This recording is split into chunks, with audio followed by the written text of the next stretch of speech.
Praise the lord. ఈరోజు సామెత నేర్చుకుందామా? సామెతల గ్రంథం 29వ అధ్యాయం 18వ వచనం. దేవోక్తి లేని ఎడల జనులు కట్టులేక తిరుగుదురు, ధర్మశాస్త్రం అనుసరించువాడు ధన్యుడు. దేవోక్తి అంటే ఇదిగో దేవుని వాక్యం, దేవుని మాట. ఒకవేళ దేవుని మాట నీకు అందట్లేదు అనుకో, ఇంకా నీకు కట్టు లేకుండా తిరుగుతావు. అంటే ఎవ్వరి భయం ఉండదు, దేవుని భయం ఉండదు, పెద్దల భయం ఉండదు. నువ్వు అనుకున్నదే కరెక్ట్ అనుకుంటావు, నీ ఇష్టానుసారంగా జీవిస్తావు. తద్వారా చాలా నష్టపోతావు. దేవుని ధర్మశాస్త్రం అనుసరించి నడుచుకుంటే నువ్వు చాలా మేలు పొందుతావు. దేవుని ధర్మశాస్త్రం ఏం చెప్తుంది?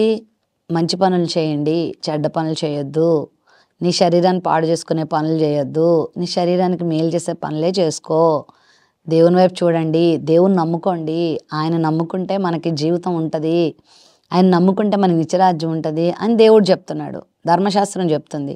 కానీ లోకం ఏం చెప్తుంది?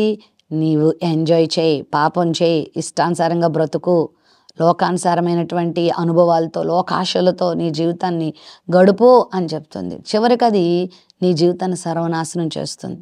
నీకు దేవుని మాట ఉందనుకో, దేవుని మాట వింటున్నావు అనుకో, దేవుని మాట పదే పదే నీ చెవున వేసుకుంటున్నావు అనుకో, చదువుతున్నావు అనుకో, దైవజనుల ద్వారా పెద్దల ద్వారా దేవుని మాటలు వింటున్నావు అనుకో, తప్పేంటో ఒప్పేంటో తెలుస్తుంది.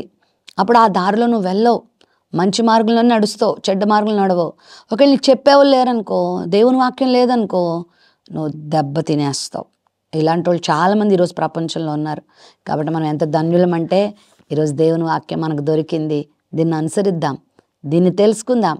ప్రతిరోజు ప్రభువుని అడుగుదాం, ప్రభువా నీ మార్గాన్ని నాకు చూపించయ్యా, తప్పుడు మార్గం నడవకుండా చేయయ్యా అని దేవుని వాక్యం దగ్గరికి నువ్వు వస్తే దేవుని వాక్యాన్ని నడిపిస్తారు, నువ్వు దారి తప్పకుండా జీవిస్తావు.